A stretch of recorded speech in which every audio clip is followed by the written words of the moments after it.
Muy bien, pues muy buenas noches a todas y todos ustedes. Sean ustedes bienvenidas, bienvenidos a esta tercera sesión abierta de la Academia Mexicana de Geopolítica y Estrategia, Gracias. cuyo presidente fundador es el maestro Rodolfo Sánchez Mena.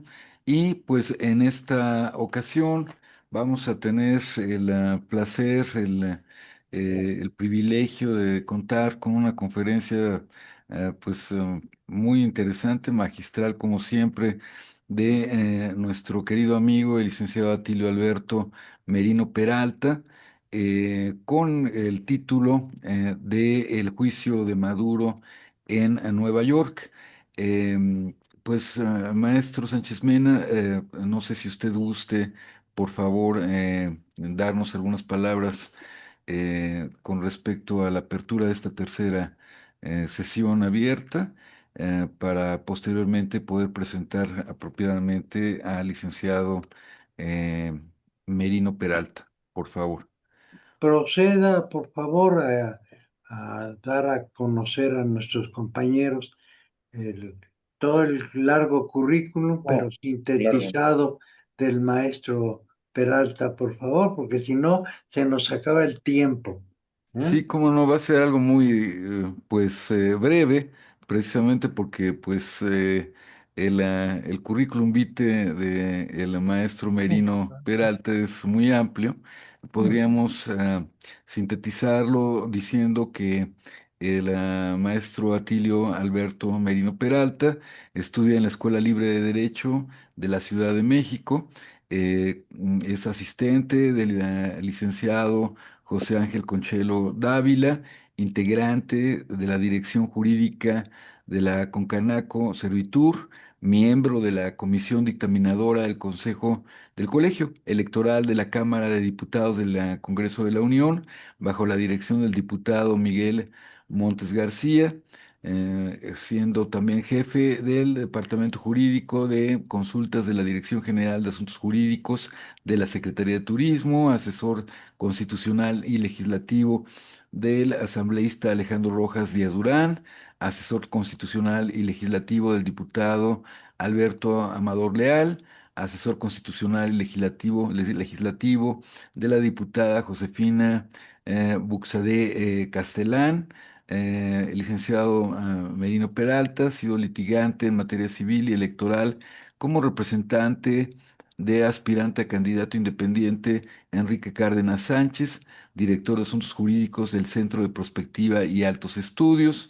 Como actividades editoriales, Merino Peralta ha sido editorialista de El Financiero, en la sección de análisis, de El Universal, Puebla Tlaxcala, Diario Cambio, Diario Enlace. Actualmente es editorialista de los portales eConsulta Puebla, SDP Noticias, y asimismo ha sido comentarista en programas de radio en Puebla y en la Ciudad de México bajo las conducciones de José Luis Ibarra y Adip Sabaj, y en el programa Sábados con Saldaña.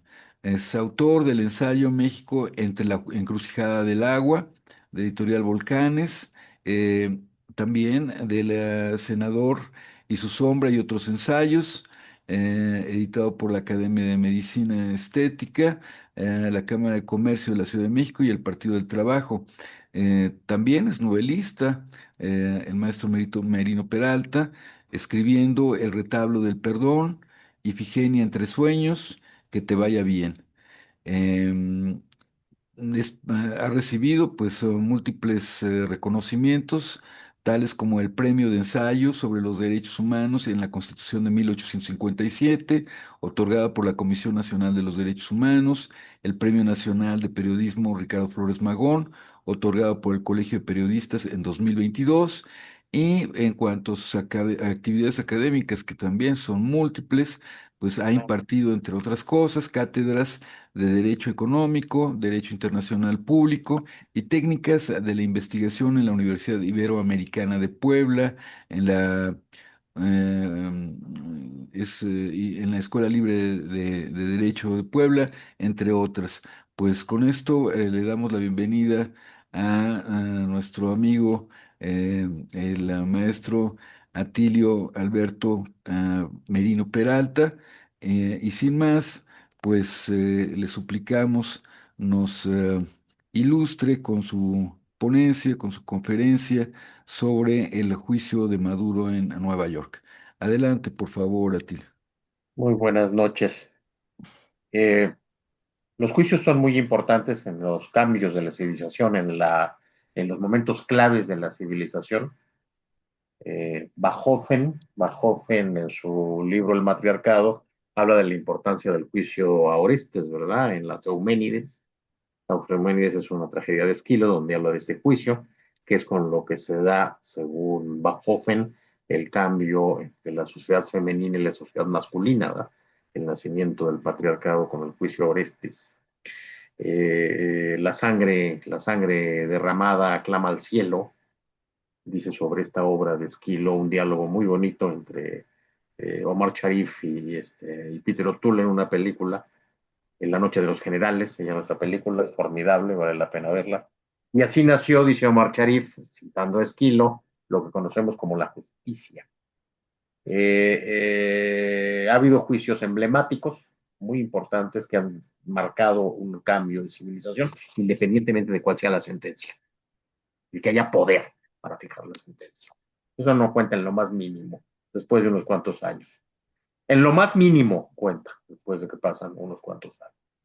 Uno es el juicio de Solá, que por cierto salió condenado Solá, ¿eh? Sin embargo, eso no le quitó lo trascendente al juicio. En el caso Dreyfus, fue nada más y nada menos que el inicio del movimiento sionista, el inicio del anuncio de la Primera Guerra Mundial, el gran debate del siglo XX sobre lo que sería tradicionalmente, por lo menos hasta hace poco, la denominada derecha a izquierda, el antisemitismo, el clericalismo, el militarismo, se empezó a debatir precisamente a raíz del juicio de Emil Solá. Fue célebre también el juicio de Jorge Dimitrov, un búlgaro a quien se le acusó de haber perpetrado el incendio del Bundestag, del banco no, perdón, fue la expresión lingüe, la expresión fonética, ¿verdad? Del Parlamento alemán, salió absuelto en la sentencia, y eso determinó que los nazis tomaran el control del Poder Judicial. Lo cual, bueno, se dice terrible de los nazis, pero es relativo a cualquier transformación política, ¿eh? Cualquiera. A los nazis y Franklin Delano Roosevelt se sacudió a los 9 ancianos de Washington. Y la reciente reforma por elección de los jueces, que es un fracaso absoluto, pero bueno, es otro tema. También hay formas de tomar el control de manera eficiente y otras que no, pero bueno, ese es otro tema. El famoso juicio de Eichmann, que dio pie a una de las obras fundamentales del siglo XX, que es el libro de la filósofa Hannah Arendt. Es un libro muy interesante, lo decíamos ayer precisamente en otro programa que con otro amigo presente, el maestro Gonzalo. Puede abordarse como un libro de periodismo, de crónica de página roja. Puede leerse también como un libro de análisis de caso forense judicial en materia de procedimiento penal, penal internacional, procesal. Puede leerse también como historia de la última parte del siglo XX. Y quizás lo que cuesta más trabajo es la intención que le dio la autora, que es como un libro de filosofía. Tiene uno que leer, que a mí me pasó posteriormente, para decirlo con toda honestidad, a su maestro, o sea, Martin Heidegger. Iba a decir, normalmente le digo Heidegger, pero me corrigió ya don Luis Benavides, ya me dijo que es alemán y por lo tanto se pronuncia Heidegger. Bueno, hay que hacerle caso a los que saben. Porque es la naturaleza del mal.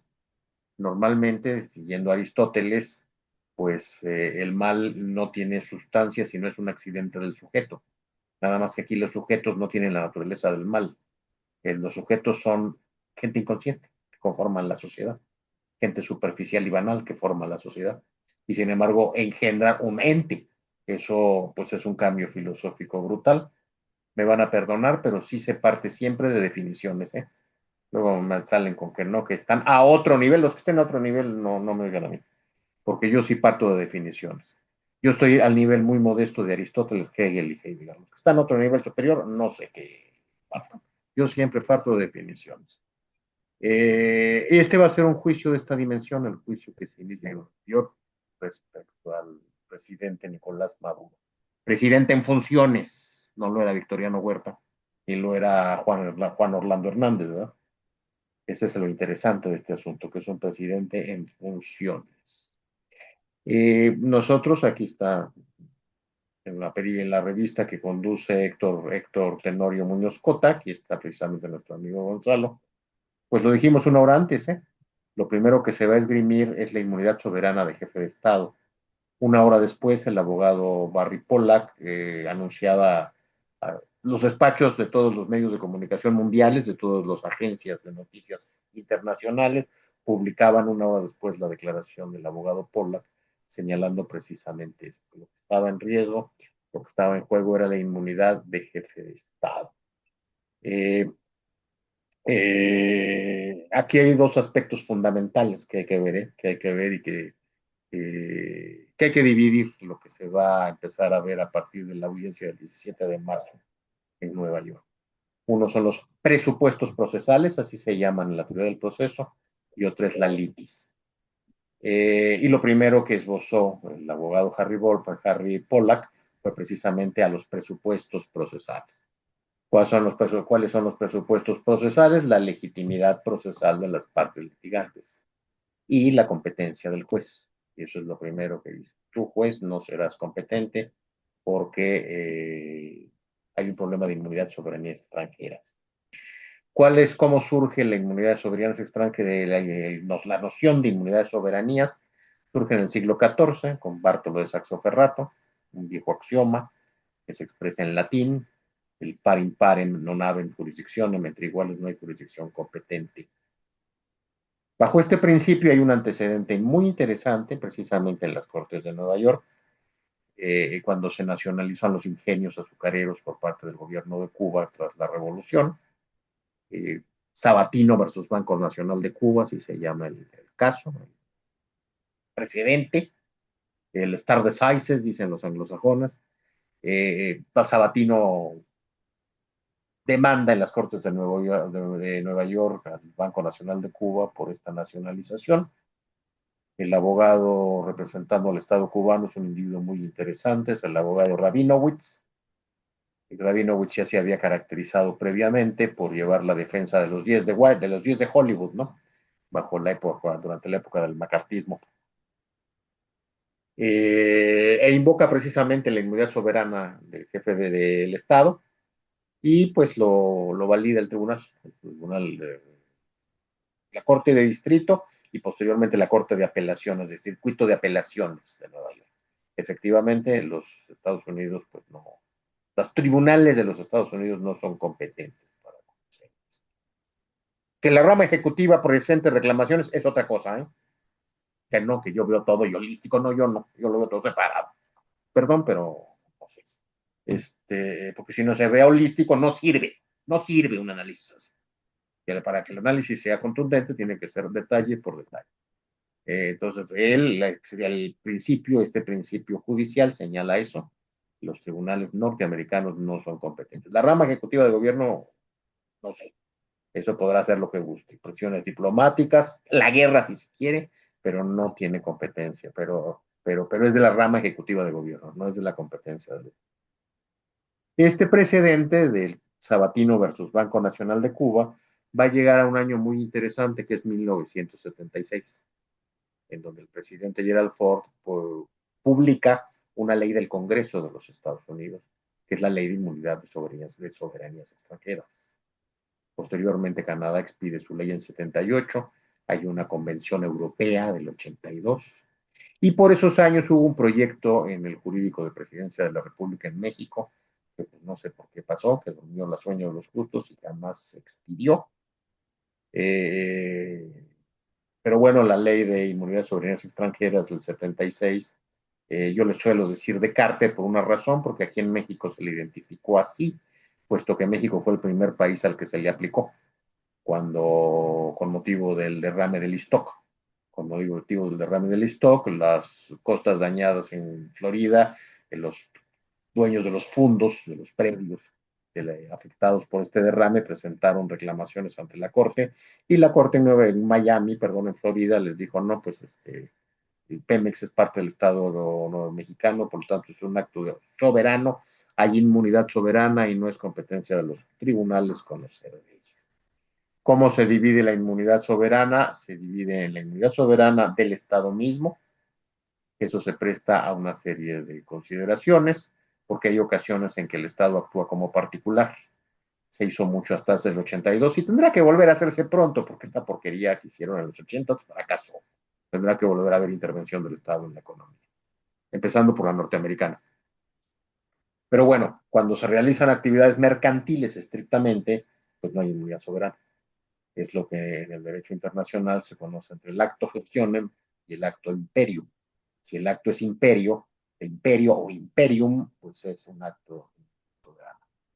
Aquí, en este caso, la ley norteamericana prevé una excepción, que es cuando hay vínculos de terrorismo. Me van a decir, ¿es aplicable al caso? Pues no, señores, porque esto es con lo que respecta a la inmunidad del Estado como persona de derecho público. Hay otra inmunidad que es la del jefe de Estado, que es lo que está aquí. Se aplica también a los funcionarios de hecho, por aquello de que no reconocen a Mauston, reconozcanlo o no lo reconozcan. La inmunidad soberana se le aplicaba a Victoriano Huerta y a Pinochet. Era la situación de el carácter de jefe de Estado, de hecho, no resta la inmunidad soberana. ¿Dónde sí se resta la inmunidad soberana del jefe de Estado?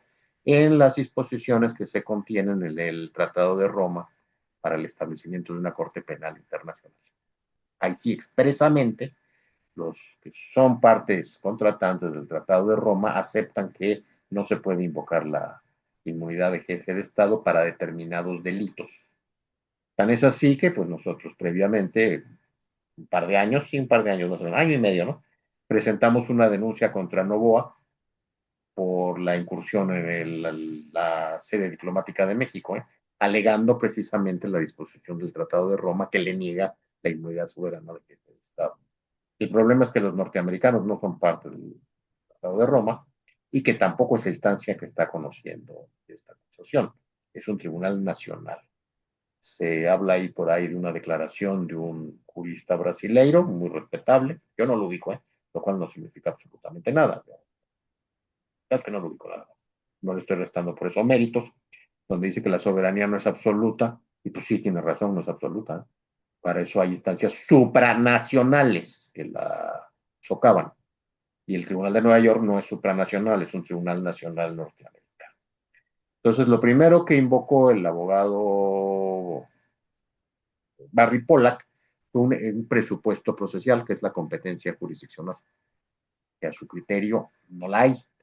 Yo lo señalé una hora antes de que se difundiera en los despachos de comunicación de todo el mundo su declaración, argumentando lo mismo. No es que yo sea la gran cosa, pero pues creo que cualquiera que más o menos ha estudiado esto se le hubiera ocurrido. Por supuesto, por lo visto, al señor Marcos Rubio no lo ha estudiado. Barry Pollack sí. ¿A quién va a validar la corte? No sé, eso sí yo no lo sé. Puede imponerse el poder, sí, como con Solá, De todos modos, la trascendencia del juicio de Solá quedó. Digo, y hay otro aspecto que es digno de dilucidarse aquí y que estamos pasando por alto, la relación entre el derecho internacional y el derecho interno. Los tratadistas han señalado que no hay más que un solo orden legal, que siempre es nacional, dicen unos corrientes de opinión, otros no, que todo es internacional y que el derecho nacional no es más que una delegación de la competencia internacional, y otro dice que son dos órdenes distintos de gobierno.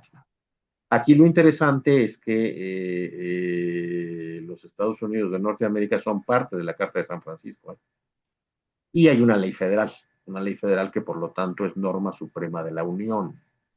Si hay tratado internacional o una norma federal, pues resulta que eso de que nadie lo cuenta y no es más que poesía el derecho internacional, pues no, porque sí lo cuentan los tribunales internos del país, ya que son parte de la norma interna de derecho interno norteamericano. Se rige por un principio que se esbozó desde los tiempos de Harry Blackstone. Era un autor que le gustaba mucho citar a Abraham Lincoln, por lo menos según la película de Hollywood con Henry Fonda, ¿verdad? El joven Lincoln, se habla de cuando él empezó a leer a Harry Blackmun, y es: The International Law is a part of the law land. El derecho internacional es parte del derecho de la tierra, así que sí se invoca ante los tribunales, no es poesía. Y eso de que los tribunales hacen lo que dice el presidente, pues ni siquiera con López Portillo. Así que no creo que en los Estados Unidos sea verdad. Lo cual no quiere decir que no pueda imponerse el alegato de origen de un poder. Es interesante que además el juez Alvin Helderstein es judío ortodoxo. La ortodoxia hace presumir que muy probablemente no sea sionista, ¿eh? Así que no sabemos cómo. Y tiene fama de un juez muy bueno. Así que los alegatos van a resultar en ese sentido, pues muy interesantes al momento de ventilarse las audiencias en este caso. Esto es por lo que hace a los presupuestos procesales: legitimidad procesal y competencia del juez. Hay otro aspecto importante que el magistrado norteamericano, bueno, el Justice, pues, para decirlo correctamente, de principios del siglo XX, llamado Oliver Wendell Holmes, dejó asentado, que es el principio de la raíz podrida, la raíz podrida que anula todo un proceso, así le llamó él, y que es cuando hay ilicitud en la detención. En este caso, pues hubo un acto de guerra sin que el Congreso lo declarara y hubo una sustracción de un secuestro. ¿Cuál es el punto en contra a favor de la fiscalía? Porque a mí no me interesa quién gane, yo no soy el defensor, estoy haciendo un análisis. Que hay un precedente interesante que fue en el caso de Álvarez Machain. Cuando el doctor Álvarez Machain es secuestrado en México para llevarlo al tribunal, no me acuerdo, creo que era de California, para que, no, de Nueva York, ¿no? Para que supiera, respondiera por acusaciones en relación al caso Camarena. La Corte señaló que efectivamente había habido el problema de la raíz podrida del proceso, que sí había sido ilícita su sustracción, pero que en esos casos, por seguridad nacional, la Corte asumiría competencia. Que así hay el problema del árbol, de la raíz del árbol podrido, como dijera Oliver Wendell Holmes en el caso de presidente Maduro, pero también hay el precedente en contra como una excepción del que ya se tiene precedente y noticia, que es en el caso Camarena. Esto es lo que se va a alegar en los presupuestos procesales. Barrio Pola, que el abogado defensor ya señaló que su estrategia se va a centrar, por lo que hace a este aspecto, en la inmunidad soberana del jefe de Estado. Yo creo que no habría que echarlo en saco roto, porque el alegato va a causar un gran estrago en la opinión pública y en el debate jurídico, independientemente de que se imponga el resultado que se imponga. Lo que no sabemos ver, no, yo sí sé ver. Bueno, vamos a ver ahora la litis, que es lo interesante, ¿eh? Le oí una vez al abogado Edgardo Buscaglia un argumento muy interesante con el que yo difiero, desde mi punto de vista, que es la primera vez en que se estudia la criminalidad organizada, un aparato de Estado como criminalidad organizada. Yo creo que no es propiamente la primera vez. Se vio ya en la Declaración de Londres. La Declaración de Londres fue la base de sustentación para la conformación de los tribunales de Nuremberg y Tokio tras la Segunda Guerra Mundial. Que insisto, pues Nuremberg y Tokio eran instancias judiciales supranacionales, no eran el tribunal de ninguna nación, cosa que no es el caso del tribunal de Nuremberg. Pero bueno, se argumentó que se iba a juzgar al Estado nazi como Estado. Lo cierto es que a la hora de la hora, en medio del proceso, los fincamientos de responsabilidades fueron individuales y no hubo nada equivalente a una sanción de persona moral de Estado como persona moral. Yo cuando hice mi tesis profesional hablaba de la culpa penal de personas morales como aplicable a las compañías petroleras en 38. E incluso invocaba un precepto pues, casi olvidado del derecho penal, que es el artículo 11, tal y como lo redactó José Ángel Ceniceros, que daba pie a la responsabilidad de personas morales, responsabilidad penal. Obviamente en esa época todo el mundo me dijo que estaba yo loco, pero curiosamente el actual Código Federal Nacional, ¿no?, de Procedimientos Penales sí prevé la responsabilidad de personas morales y se prevé expresamente en un instrumento clave, que es la Convención de Palermo para la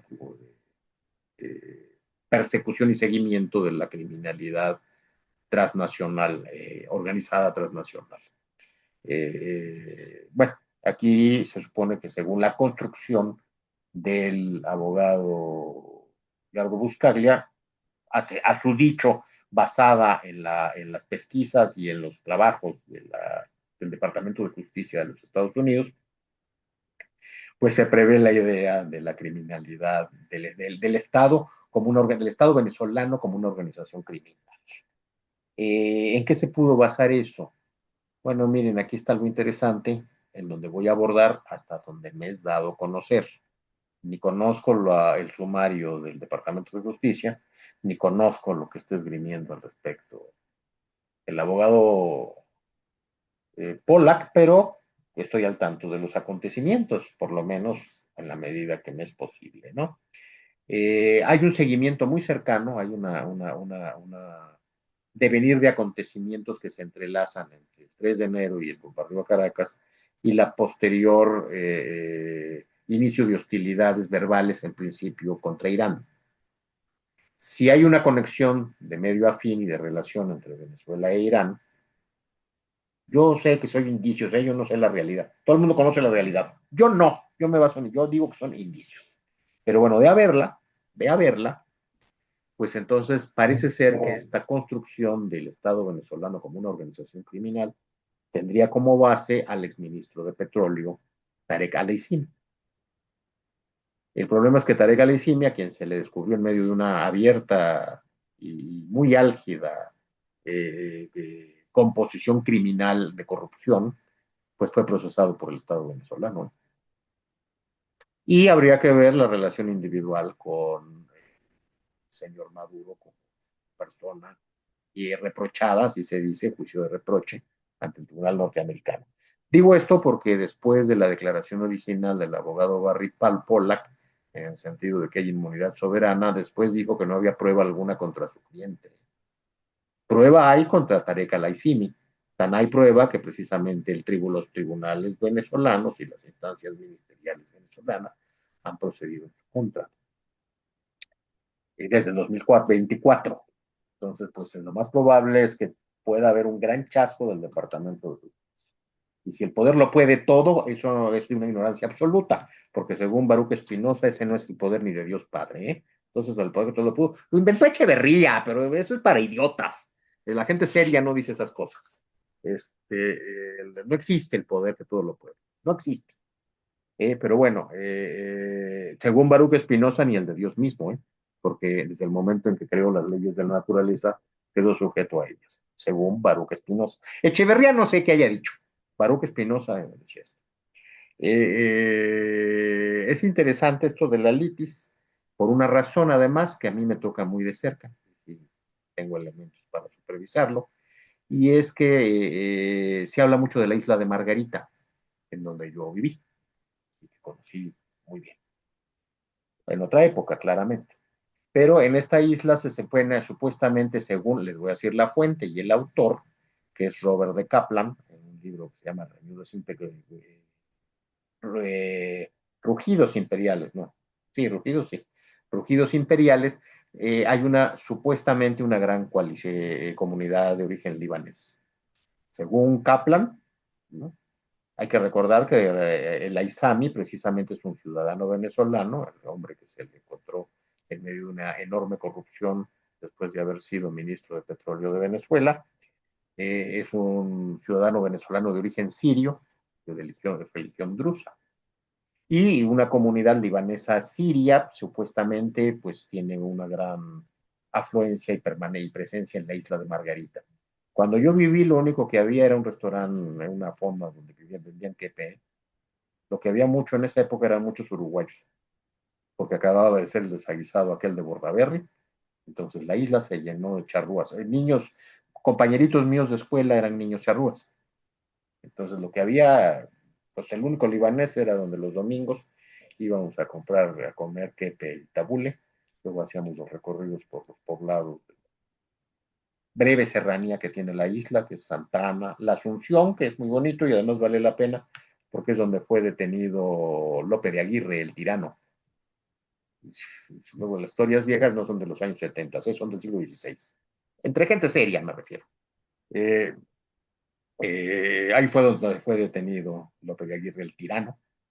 Y bueno, había un poblado también muy bonito en el otro extremo de la isla, que también era un puerto, Juan Griego, por un navegante de origen griego, le había dado su origen a este lugar donde había una fortaleza colonial española muy impactante, ¿no?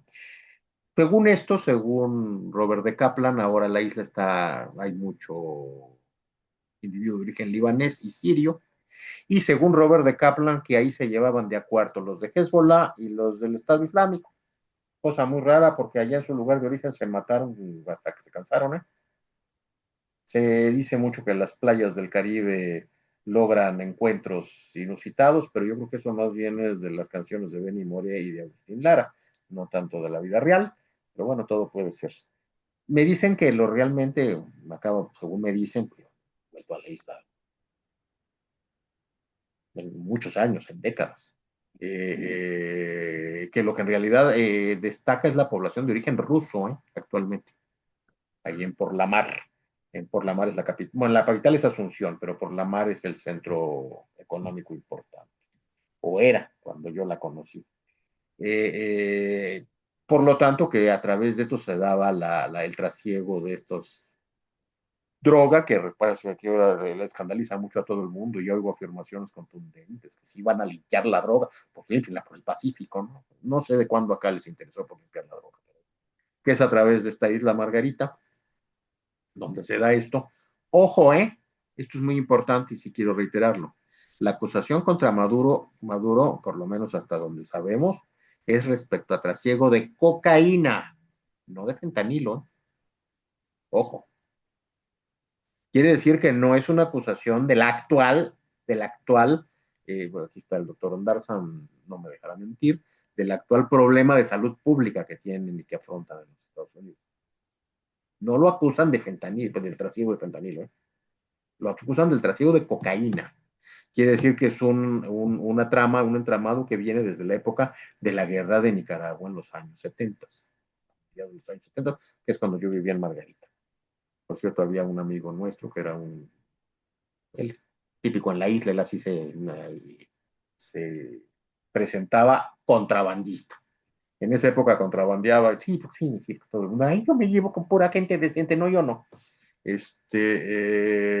Camisas, playeras chinas y pantalones de caqui. 6 meses después estalló la guerra en Nicaragua. Si se cambió de giro, eso no me tocó verlo a mí. No lo dudaría, pero a mí no me tocó verlo. Digo, porque luego andan diciendo que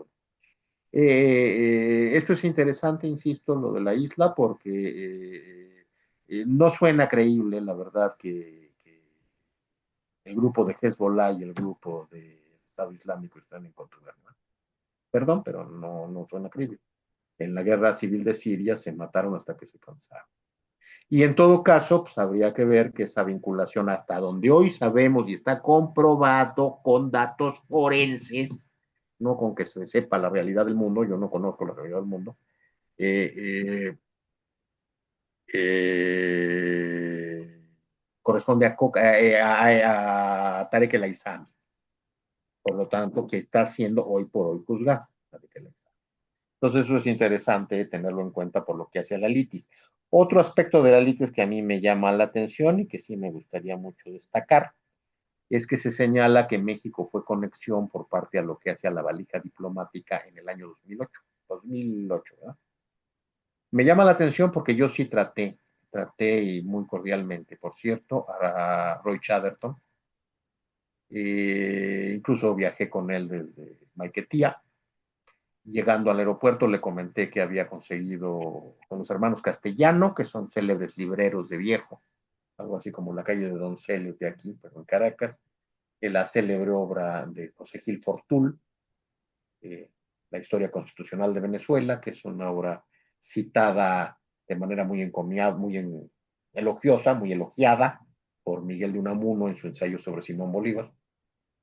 Le dije que me habían asaltado en el centro de Caracas por conseguirla, así que me había salido carísima. De salida me dijo, bueno, Peralta, lo espero en la embajada, a sus órdenes. 3 o 4 días después lo nombraron en la OEA. Salió de México para ser designado como representante en la OEA.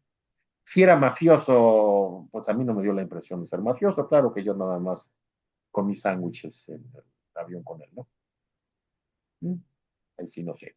Antes de él, no conocí yo a Vladimir Villegas, pero sí traté a su hermano Ernesto, el actual secretario de Cultura. No sé de dónde sacó esta señora Saiza, que ella atendía la cultura mejor que Villegas. No sé. Sí lo conocí gracias a mi amigo el coronel Arias Cárdenas. Fue una reunión muy interesante, una cena muy destacada, donde Vladimir Villegas estuvo platicando con el finado articulista de la jornada, Ángel Guerra.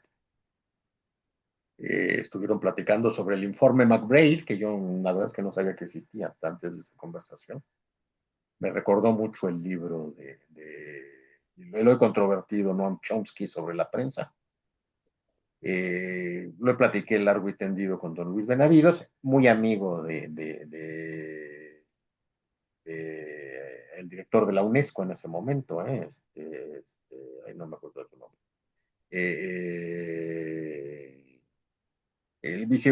Chomsky omitió referirse al informe McBride por celos profesionales, porque obviamente sí conocía el informe McBride. Pero bueno, a él sí lo conocí a Vladimir Villegas, muy interesante en su conversación además, porque señalaba su segundo apellido, Vladimir Villegas Polak. Su madre era una inmigrante croata, entonces muy interesante en sus muchos debates en los escenarios internacionales, porque dice que para todo efecto práctico, para todo efecto de regulación, él es técnicamente un judío, ya que la afiliación pues es por vía materna, ¿no? Volviendo nuevamente al libro de Van Hoffen sobre el matriarcado, ¿no? Lo que sí pasó en el año 2000, perdón, sí concluyo, ¿no? No, Lo que sí adelante, pasó en el año 2008, lo que sí pasó en el año 2008. Bueno, yo no estoy diciendo que no hayan usado la diplomática de la embajada con Chatterton, que me haya caído a mí muy bien y que me haya parecido un señor muy elegante, no estoy metiendo las manos en el fuego ni con el hermano de Ernesto Villegas, ni con Vladimir. Igual y sí, pero me parece raro que hayan sido, que se hayan prestado eso. Les voy a decir lo que sí pasó en el año 2008 y que no tiene nada que ver con la valija diplomática. En el año 2008, un avión procedente de Venezuela es derribado en Campeche y se le encuentran pues bastantes toneladas de cocaína. 5.6 mil. Lo guardé. Qué bueno es guardar las cosas, ¿verdad? 5 o 6 toneladas de cocaína. 5.6 toneladas de cocaína. ¿Qué es lo interesante de este avión? Formaba parte de una lote de 3 aviones que entre julio del año 2003 y mayo del 2007 fue comprado por un señor ya apodado el Pirri a pues, sus originales dueños, oriundos de Florida. Ahorita vamos a ver cómo se llamaban. Eran Claudio Conor era el comprador. Era Stephen Adams. Stephen Adams y su abogado Michael Farkas, de Florida, que compran estos 3 aviones. Entre esos años se realiza la transferencia de dinero, entre julio del 2003 y mayo del 2007.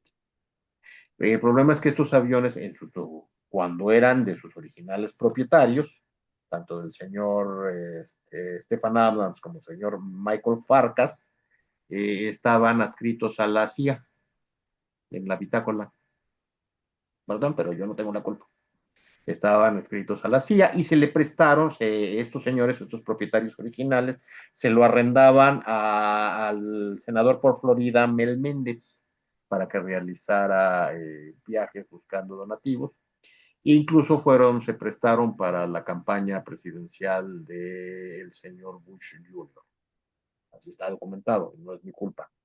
¿Cuál es lo interesante? Que además que en ese mismo año de 2008 fue incautada la Casa de Cambio Puebla, aquí en Puebla, Pues para el accionista, pues es el señor Gilberto Marín, el de los pañales Chicolastic.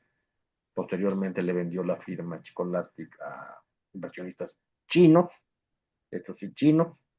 Eso no era no de la zona andina de la coca, sino de la zona del fentanilo, pero bueno, no estoy diciendo que los que compraron los pañales hayan dedicados al trasiego de fentanilo, pero sí eran chinos.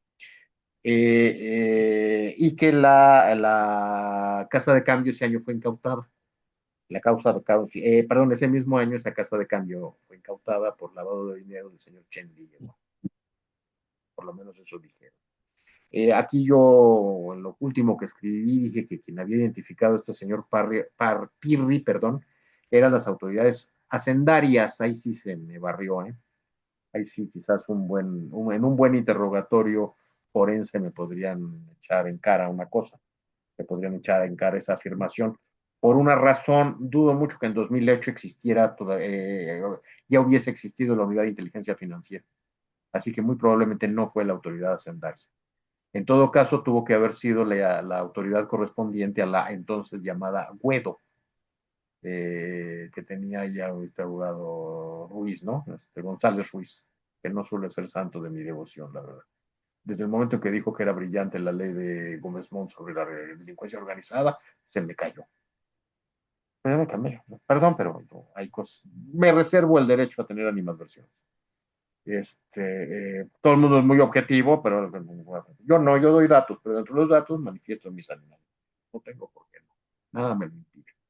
Eh, ¿Qué va a pasar entonces con estos casos forenses? Ya no es solo la defensa basada en la incompetencia del juez, ya no solo es el previo y especial pronunciamiento, sino cómo va a entrar a la materia de la litis. Va a entrar a la materia de la litis seguramente con argumentos como esto que yo les la relación de Laizami recuerda muchísimo un ciudadano venezolano de origen sirio, druso. La relación entre Venezuela y Siria, pues recuerda las pesquisas que hizo David Yelop sobre Carlos el Chacal, o sea, la famosa conexión siria. Y el hecho de que la acusación no sea sobre fentanilo, porque luego salen que sí, que actualmente, que no sé qué, pues no es sobre lo que está el problema de salud actual, ¿eh? Es sobre la cocaína. Por lo tanto, estamos hablando de la guerra de Nicaragua. Y por lo tanto, del caso Irán-Contras. Se están reeditando sucesos de hace 2 y 3 generaciones, no 3, no, de hace 1 o 2 generaciones atrás, ¿eh?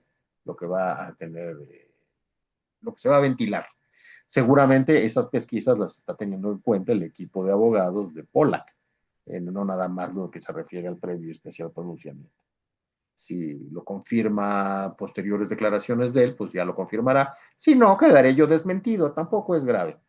Pero las hipótesis que hago no son hipótesis en el aire, están basadas en indicios específicos. Recordaba yo la película, perdón, sí, cito películas y obras de teatro, porque si no la vida es muy aburrida. Y por supuesto no cito editoriales de periódicos, porque si no la vida sería muy aburrida y además miserable. Pero bueno, la película Indochina, tiene un pasaje muy bonito, dice Catherine Deneuve, el personaje central lo dejan libre después de que se involucra con el Kuomintang, como el partido de independencia de Vietnam, y lo dejan libre, es un oficial de la Armada Francesa por un día para simular su suicidio y en realidad ejecutarlo. Y dice una frase en ese sentido, Catherine Deneuve, muy interesante, es que haberlo procesado hubiera significado el juicio de Francia en Indochina. Procesar a Nicolás Maduro muy probablemente pueda ser el juicio de Estados Unidos en Nueva York. Y eso va a causar estragos muy grandes que marcarán las próximas décadas.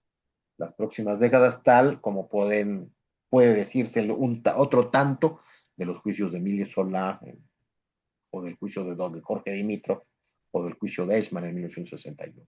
Va a tener una dimensión equivalente. No por la personalidad de Maduro, pues ahorita se convirtió en una gran figura, pero no es santo de mi devoción. Colosio, que era un cretino, pasó a la historia porque lo ejecutaron. Pero bueno, al haberlo ejecutado, pues ya es una figura histórica. Ni modo, ni modo, ni modo.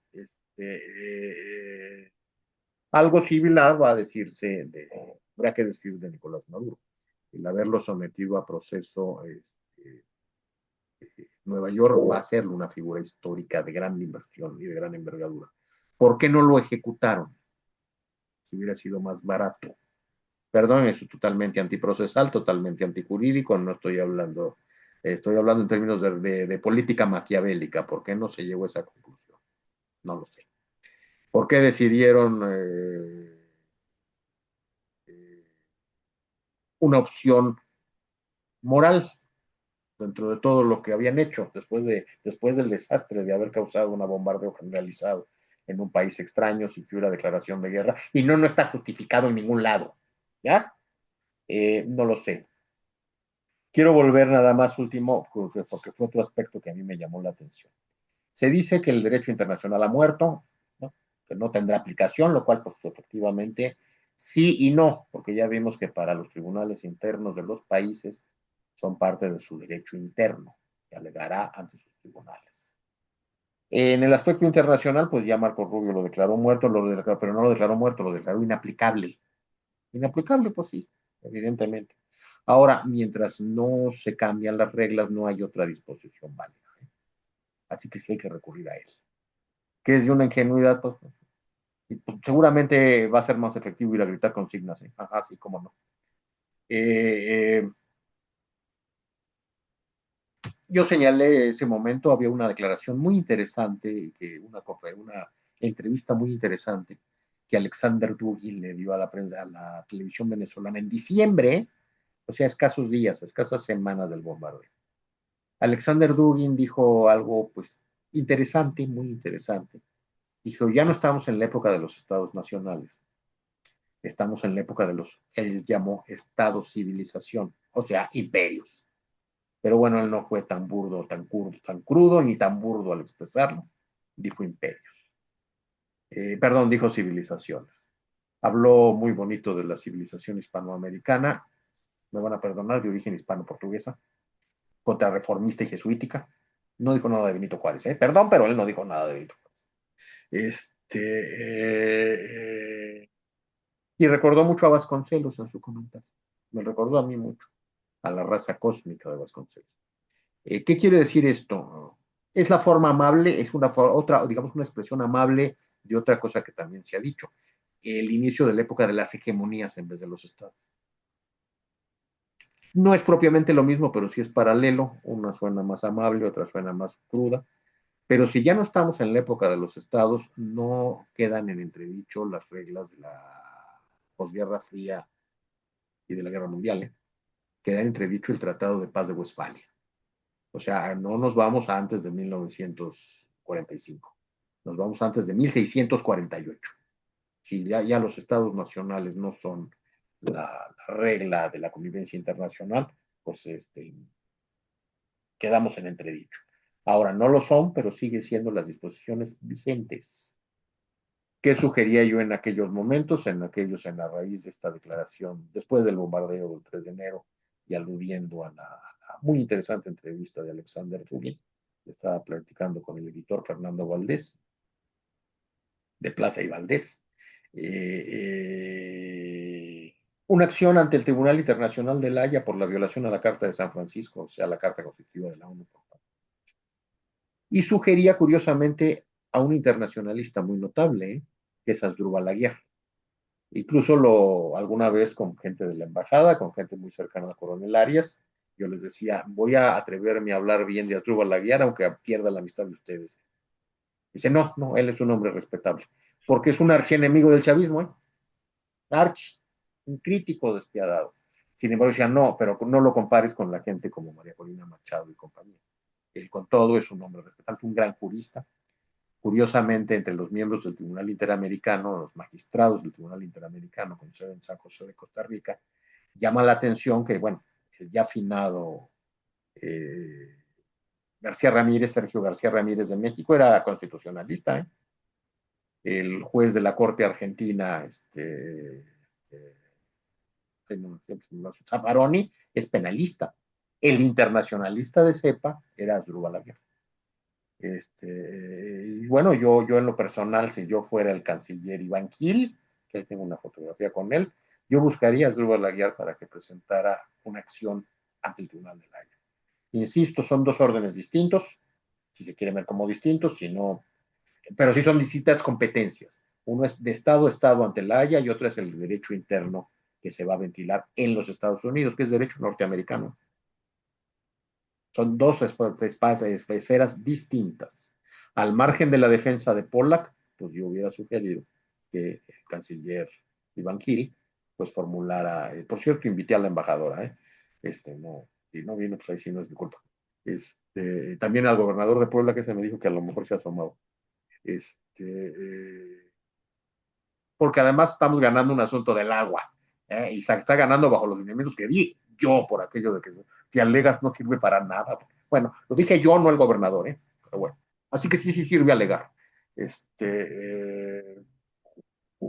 Eh, bueno, la sugerí esto, que este es un internacionalista de alto renombre y que creo que sería muy conveniente que lo ventilera, precisamente por no ser un partidario político del régimen chavista. Y que precisamente por eso no dudo en lo más mínimo que aceptaría llevar esos asuntos. Porque estamos hablando de llevar el asunto en términos forenses, no de matraqueros. Aquí pues hemos tratado, estoy ya por concluir, porque además ya es hora de cenar y no se trata de quitarle el tiempo a nadie.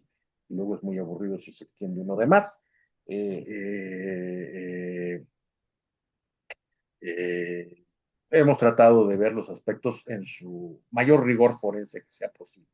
Por eso incluso cité las pesquisas muy interesantes de David Yellow sobre el caso del Chacal, donde desmiente por completo todas las culpabilidades de la Libia de Muammar Gaddafi. Y eso a mí en lo personal me es muy entrañable, porque yo era amigo de la familia de don Donato Miranda Fonseca.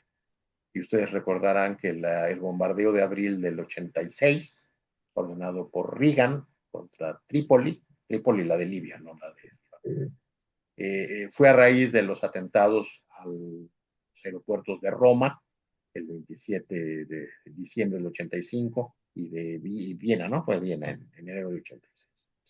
En el aeropuerto de Roma, en diciembre de 85, caía abatido el general Roberto Miranda, homónimo de Roberto Miranda, el que fue jefe de Estado Mayor con Zorrillo, no le diré de otra manera, ni con respeto.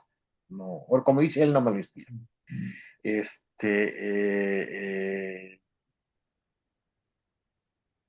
El general, me dijeron, no voy a decir quién porque es una fuente muy delicada, se decía que veía con animadversión ciertos detalles y ciertas medidas, con cierta reticencia, porque ellos no pueden tener animadversión, la disciplina se los impide, con cierta reticencia ciertos aspectos del gobierno de Miguel de la Madrid. No estoy pensando que hubo un acuerdo secreto para atentarlo, eso sería demasiado descabellado, pero sí hubo implicaciones. Y una implicación muy concreta es que a raíz de ese momento, a raíz de ese hecho, o después de ese hecho, mejor dicho, no sé si a raíz, aunque yo supongo que sí, pero no lo sé. Después de ese hecho fue que se dio una subdivisión en la Secretaría de la Defensa Nacional, creando las zonas las regiones por encima de las zonas. Regiones militares que existen a razón de 14 en el país, exactamente como está dividido el Imperio Romano, o sea, la huellota del Pentágono. Así que la muerte de general Miranda, pues no sé, no creo que haya sido deliberada, pero sí se utilizó deliberadamente a posteriori, o por lo menos es una hipótesis que yo tengo por la coincidencia sincrónica de los hechos.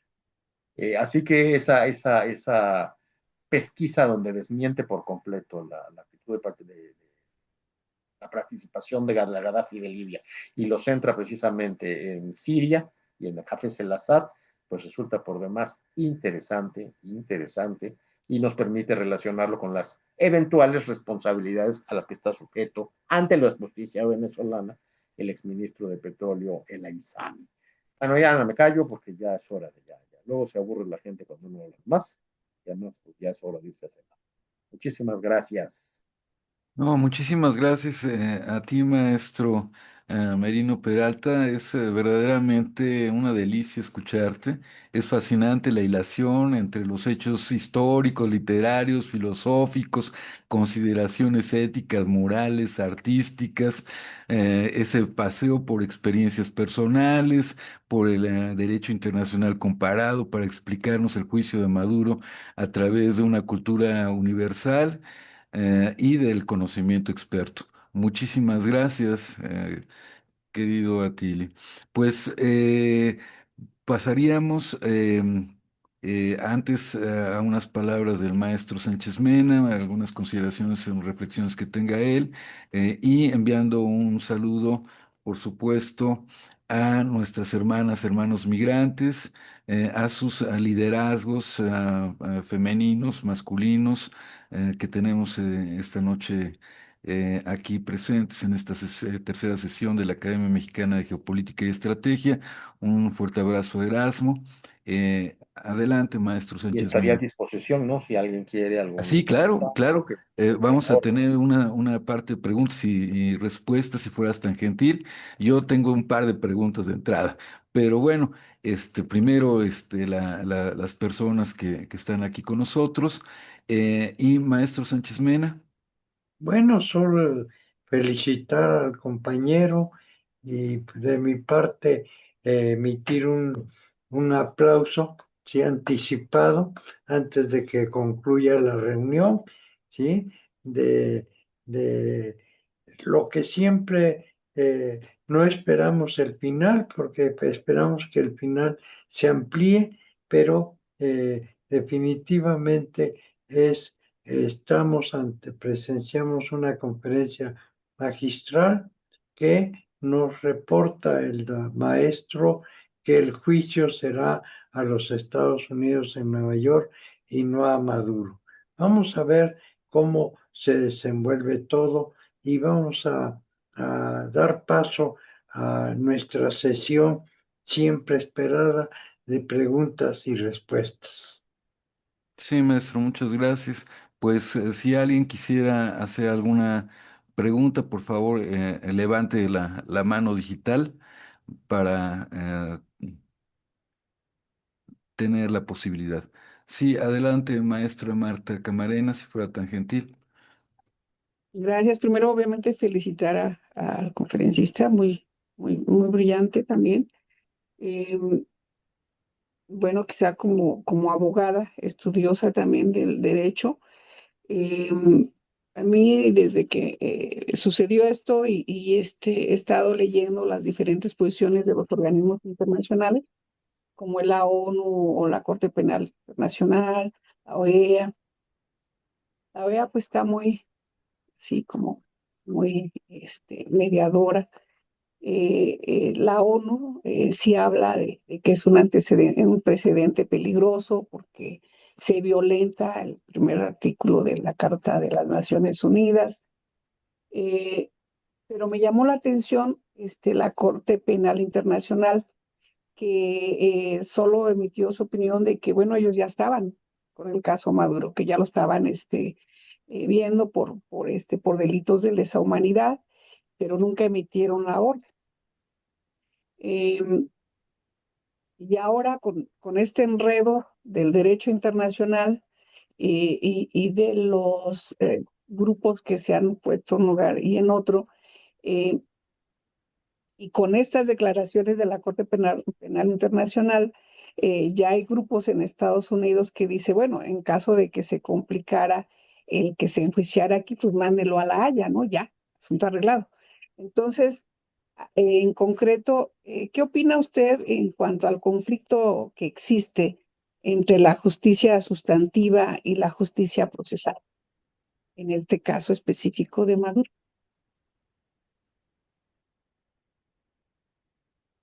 Híjole, es una respuesta muy de profesor de Derecho Procesal. Para los anglosajones es muy importante el aspecto procesal, ¿eh? Yo creo que por eso Barry Pollack se centró en el previo y especial pronunciamiento de la competencia judicial. De hecho, sustantivo norteamericano, pues yo no sé nada. Es bueno, el clásico libro nuestro, ¿eh? el de Oscar Rabasa, ¿no? El derecho anglo-norteamericano, que es una joya, pero eso es muy básico, ¿no? Entonces, pues la verdad yo no me atrevería. Entonces, no, solo si me permite entonces comentar, lo que pasa es que ahí está centrado el dilema que tiene el propio juez Alvin que lo está viendo, porque en general, no entrando a todo el contenido, sino que se dice pues que la justicia sustantiva únicamente es señalar el hecho criminal, Por en eso, este sí, caso, claro. y el otro, la justicia procesal, sí, señálalo, pero tienes que llevar que es lo que está señalando el abogado de Maduro, como Bueno, usted bien lo y comenta, ¿no? sí, bueno, Y ahí respecto, pues, está el kit del dilema bueno, pero de insisto, justicia. ya a ver, sí, yo le digo, el aspecto sustantivo, pues hay que conocer el derecho norteamericano, más allá de la lectura que yo ya he podido haber hecho de Oscar Rivas y Oscar, sí, Oscar Rabasa, ¿verdad? Que es una joya, ¿eh? El derecho anglo-norteamericano es un libro. Sí, entonces, pues bueno, ahí nada más sería una sugerencia para los demás oyentes y asistentes, porque ahí está el kit del asunto, Y bueno, pues eh, déjame decirle ¿verdad? nada más sobre el derecho sustantivo, independientemente de eso, en derecho comparado, lo comentábamos ayer con el maestro Gonzalo, que nos hizo una entrevista que creo que quedó más o menos bonita. Bueno, a mí me gustó. Por él magnífica, por él más o menos, por mí más o menos bonita. Es sobre derecho sustantivo, hay que tener en cuenta que la acusación es por terrorismo. Eso es interesante porque son tipos penales nuevos. Eso es en anglosajón, en latino, en romano y en napoleónico y en todo. Son tipos penales nuevos. No eran los tipos penales que se previeron allá por Francesco Carrara en el programa di Diritto Criminale en 1850. No son tipos penales nuevos como este que yo creo que desaparecerá muy pronto de feminicidio porque no es más que un agravante del homicidio. Me van a perdonar, yo no soy políticamente correcto. Socialmente correcto, menos. No me interesa. Como ves, saludé a todos. Ahí están incluidos todos. Todos, todas y todes no existe. Esto es todos. Pero bueno, el terrorismo es un tipo penal nuevo, como lo es el genocidio. El genocidio está bastante claro en la Convención de la ONU del 48. Creo que se llamaba el abogado de origen judío que lo definió. Y el terrorismo tiene otro tanto, pero es menos preciso y se distingue en diversos instrumentos que no sé ahorita cuáles sean. Tampoco que importe, pero bueno. Como ve, yo prefiero hablar de cine y de... Yo sí, los profesores de la libre no sé. Hay algunos que definen la conducta, que es como está en el Código Penal mexicano, que curiosamente es un código penal, es un tipo muy interesante porque no subsume los otros tipos. Cuando hay la acusación por terrorismo es por terrorismo y homicidio, terrorismo y lesiones, ¿no? Eso, que es muy raro en nuestra técnica penal. Y otro es por pertenencia a organización terrorista. Por pertenencia a organización terrorista ya no va a poder ser sobre Maduro, aunque yo no sea un experto en derecho norteamericano. Por una simple y sencilla razón, el mismo Departamento de Justicia acaba de señalar que el cártel de los soles no existe. Entonces, no es por pertenencia a organización. ¿Se imaginan ustedes al presidente detonando bombas? Yo no, ¿eh? Igual el Departamento de Justicia tiene pruebas, y yo no me voy a meter las manos. Si el Departamento de Justicia tiene pruebas de que sí lo vieron lanzando bombas yucatecas, bueno, puede ser. Yo no lo creo, pero igual me callan la boca. Tampoco sería grave, ¿no? Que lo desmientan a uno. Por pertenencia a organización ya no fue, porque el mismo Departamento de Justicia ya señaló que no existe el cártel. Así que yo creo que eso va a ser otro elemento que ese de derecho sustantivo y no procesal va a argumentar Barry Pollack, porque ese es así, todos los gatos son pardos. Así se sea ignorante en la materia del derecho norteamericano como lo soy yo. Imagínense, lo soy en el romano napoleónico mexicano, no lo voy a hacer en el norteamericano. Pero bueno, así dentro de mi ignorancia es obvio que eso se va a escribir. No va, ya se cayó la acusación de pertenencia a organización. Ya. Ahora, acto terrorista en sí, pues yo no me lo imagino lanzando serpentinas. Igual el Departamento de Justicia tiene pruebas de que sí lanzaba serpentinas, ¿no? Igual eso se verá, eso no sé cómo lo voy a diluir. Ahora, si es por lo que hace a turnarse a cooperación judicial con la Corte Corte Penal Internacional de La Haya. La veo difícil porque los Estados Unidos no son parte del Tratado de Roma. Entonces, un acuerdo, una especie de traslado de reo o de incidente por competencia, lo veo difícil. Por cierto, el incidente de competencia es muy bonito. Es muy bonito porque eso fue el origen del juicio de amparo allá en el siglo XIX. Si el tribunal era competente, el incidente de incompetencia ante el tribunal militar. Curiosamente, el incidente de competencia para nosotros está en el artículo 106 constitucional. Y la ley de amparo, lo único que no reglamenta es el 106 constitucional. Por lo menos en su dicho. En su realidad sí, tiene un articulito que es el 42, que es para la declinatoria. Y obviamente la base es el 106. Pero curiosamente se le conoce como ley reglamentaria del 103 y 107. Y el origen histórico fue el incidente de competencia. Cabe un incidente de competencia entre el Tribunal de Nueva York y el Tribunal Internacional de La Haya, y yo no lo sé, pero lo veo muy difícil en virtud de que los Estados Unidos no son parte del Tratado de Roma. Perdón. Muchísimas gracias, maestra Camarena, maestro Merino Peralta, muchas gracias. Hay una pregunta por parte del maestro Romero Bringas. Adelante, por favor. Gracias, muy amable. Bueno, una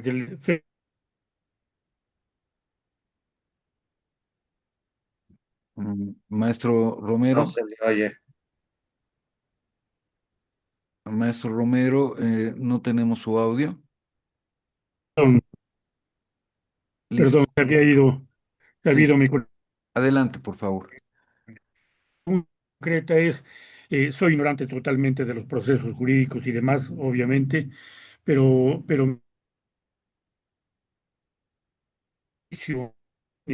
y haya un fallo y no sea duro, si el abogado, su abogado tiene todavía la posibilidad de recurrir a una o varias instancias posteriores después del fallo de la Corte.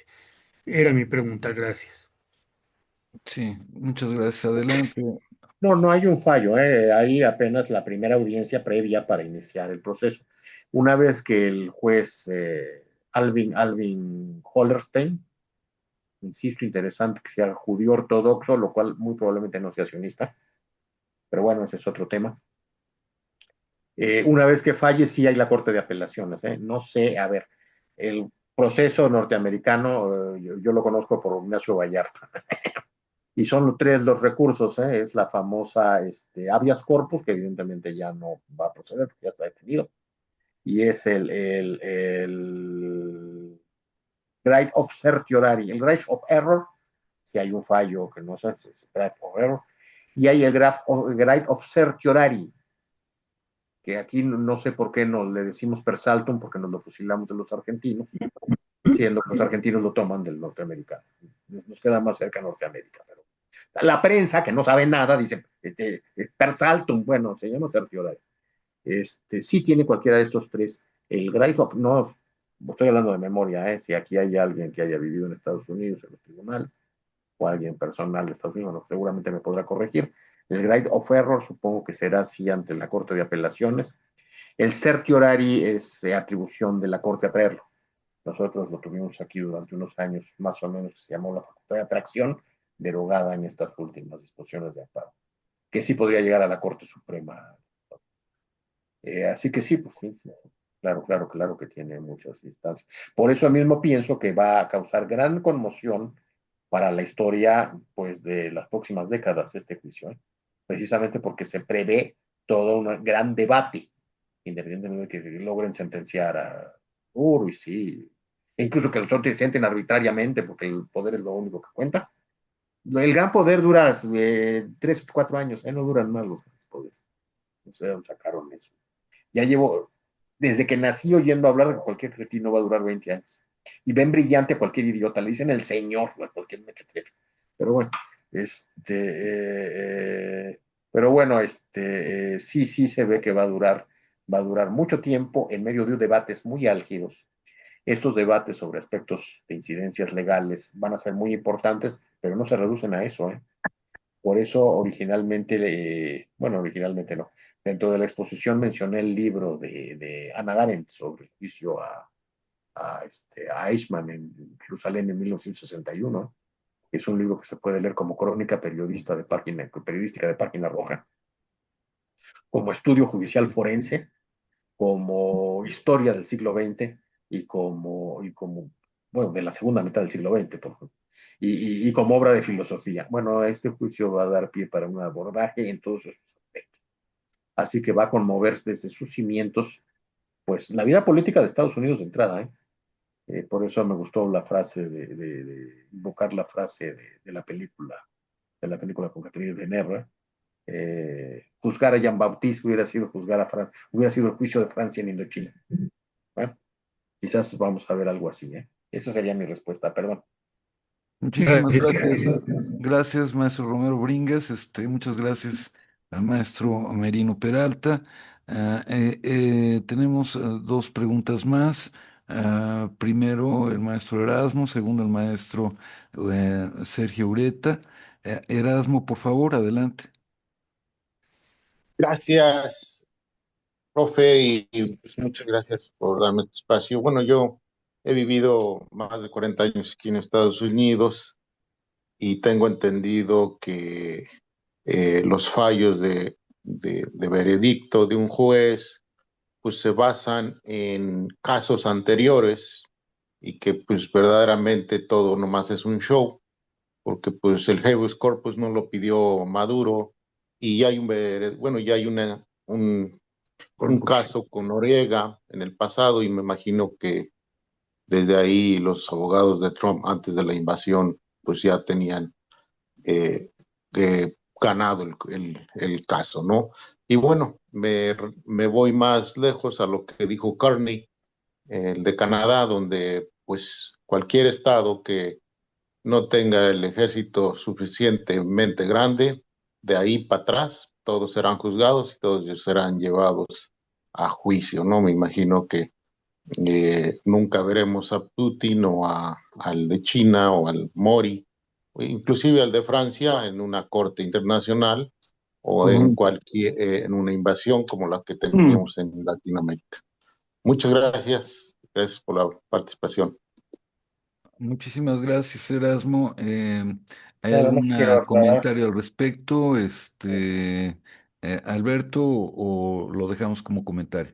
No, nada más yo sí quisiera aclarar una cosa. Noriega no tenía la función constitucional de jefe de Estado, era el hombre fuerte, pero no tenía ese estatus. Juan Orlando Orte Hernández había dejado de que ya no era presidente en funciones. Sí, sí es una diferencia. Por ejemplo, no estoy diciendo que estos argumentos le sean amparen a la señora Sila, ¿eh? A la esposa no la amparan. Eso de primera dama no existe. Ahorita me reclamaron que porque a quién me refería con la sopilota. Pues a la ex esposa del idiota de López Obrador. ¿A quién me voy a referir? Ay, qué miedo me va a dar. A la sopilota me refiero. Pero bueno, no existe eso de primera dama. No existe eso de primera dama. Entonces, quizás a ella no le importó a ella quizás solo el aspecto de la rama provida del proceso. Precisamente que es un precedente que tiene como precedente una excepción en el caso. Muchas gracias. No, no, Adelia, perdón, es que sí, por la situación de hecho, entonces lo que es situación de hecho tenían que ejecutarlo, ¿eh? Así que si no, eso de que no cuenta el proceso, pues era más fácil ejecutarlo, era más práctico. Gracias. claro, muchísimas gracias a ambos. Adelante, maestro Sergio Ureta, por favor, Sergio. Bueno, esto para felicitar a maestro doctor Merino, por supuesto, una excelente exposición como siempre, pero además a hacer algún breve comentario con pregunta y relacionada con lo que decía el maestro Bringas. Las grandes personalidades y que tienen pues jerarquía y jerarquía de gran poder, sobre todo bélico, que controlan y coordinan, como puede ser, ya se dijo, Putin, puede ser Xi Jinping, pues a eso no nos van a tocar. Y ahí en la pregunta viene, ¿qué tanto has vis a vis de criminal el propio acusador casi casi, o el incriminador o el secuestrador, que es el presidente de Estados Unidos actual? vis a vis contra un presidente que es de un país subdesarrollado. En parte ya se envió el mensaje, como para que ese juicio en algún momento pudiera ser lo suficientemente justo, tanto en el estado de Norteamérica como a nivel internacional, y que equilibrara las posibilidades de justicia con el propio presidente que le secuestró.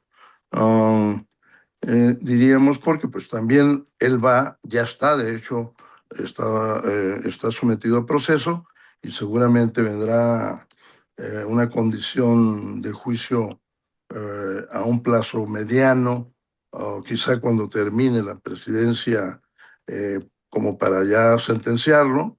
No lo sé si eso vaya a ser una realidad o no, pero en función de lo que estábamos diciendo de los grandes jerarcas, pues quién sabe qué pueda pasar mm, con el de la cabellera naranja, y sobre todo como acusador de otro criminal supuesto, que es Nicolás Maduro. Esa es la pregunta. Justicia vis a vis de uno y otro, que los dos son criminales, pues vamos a poner de esa manera. Gracias. Sí, Sí, bueno, adelante. el orden legal nunca ha tenido como objeto la justicia. El orden legal es un instrumento de poder, sirve al que tiene poder y nada más a quien tiene el poder. El jurista lo único que puede hacer es obligar al poder a que se someta a su propia ficción de legalidad, que es lo que está haciendo Barry Pollack. Porque además, perdón, pero el texto desde el que está escrito adquiere fuerza y es un instrumento más del poder. Esto es, el poder no quiere decir que se vaya a ejercer arbitrariamente, pues si tú eres un buen jurista, no. Sobre el que pueda hacer llegar a ser juzgado el mismo eh, Donald Trump, sí es posible. Ahora, ojo, Donald Trump no es el poder del juez, ¿eh? No. No sé con quién juegue, no sé la relación de poder respecto a Alvin Hollerstein, por dónde esté. ¿Eh?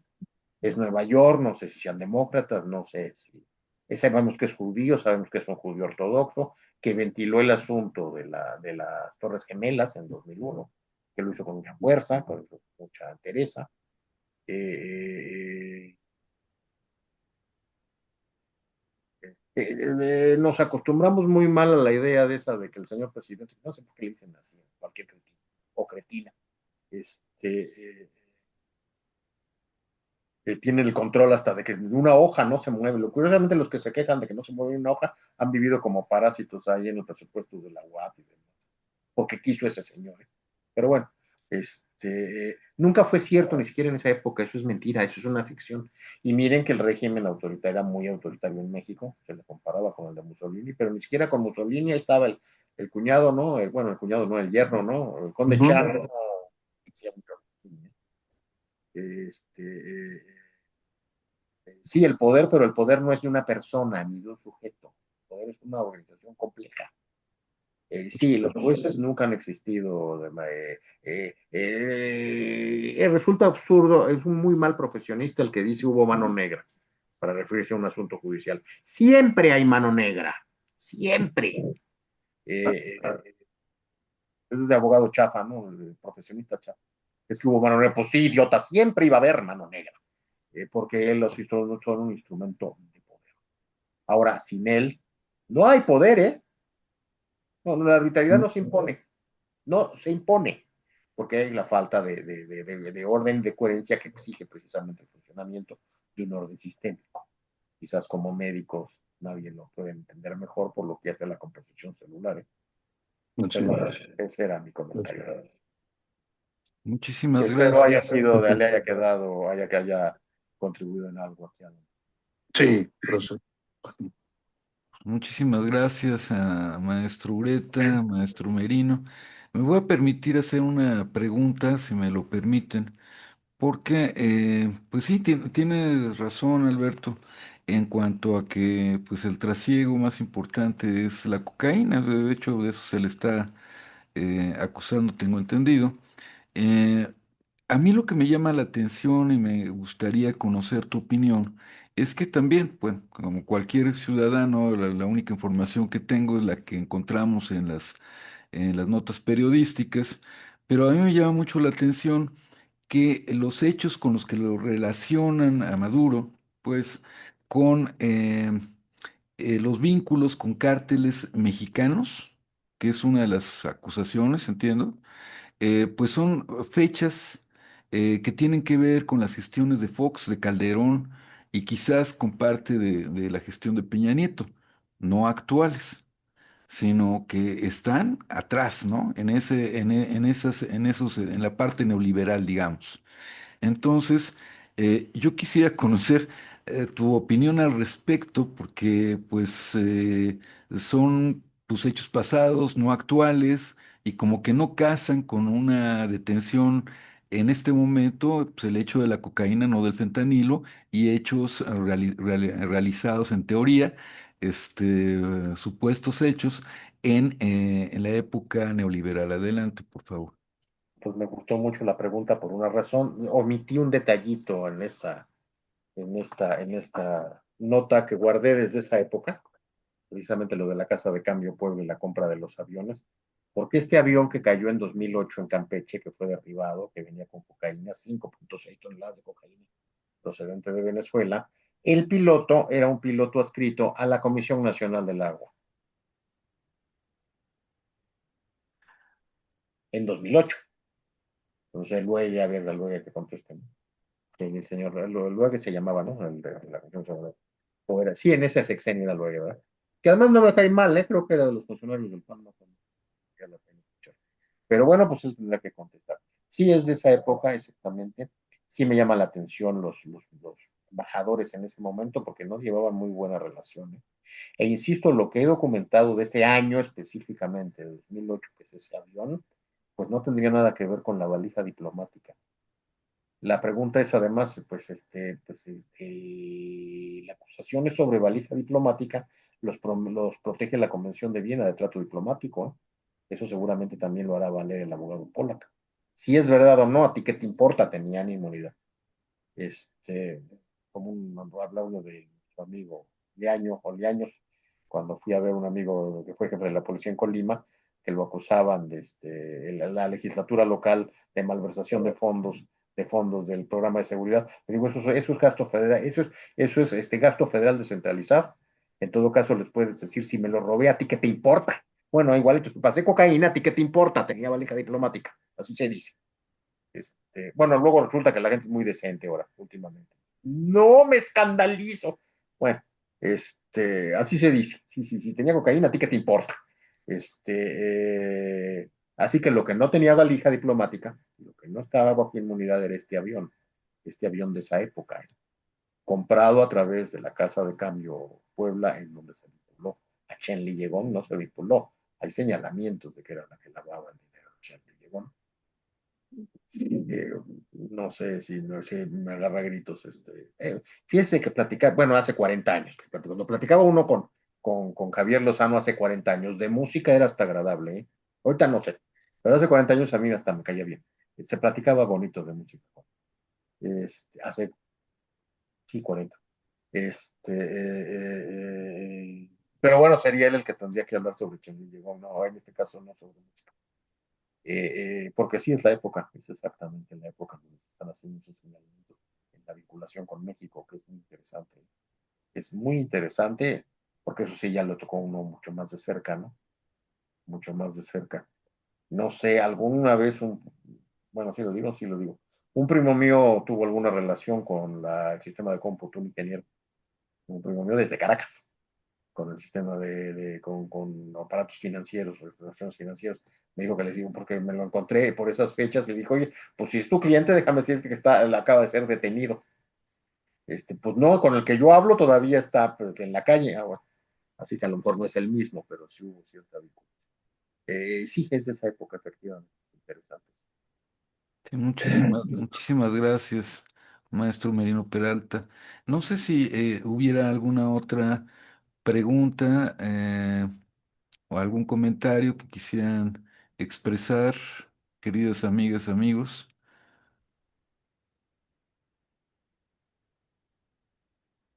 Adelante, por favor. Y sobre el eventual proceso, bueno, primero que hable la maestra Valdés.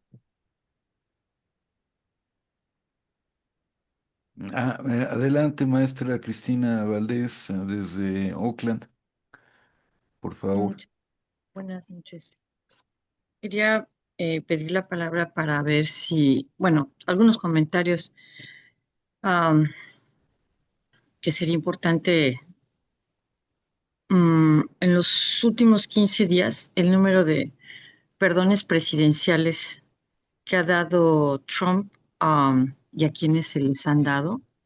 Algo interesante es que de todos los que fueron perdonados del 6 de enero, los que estuvieron inmiscuidos en muertes hasta de eh, policías en la casa, perdón, muchos de estos, por lo menos 10 de los que lograron el perdón, han regresado a, a ser procesados por delitos hasta de abuso sexual y a menores. Y algo interesante es que a mí me gustaría mencionar cómo funciona la ley, ¿verdad? Pero el caso de Jonathan, el oficial quien acribilló al enfermero, ahorita está libre. Fue transferido a otro estado por su seguridad.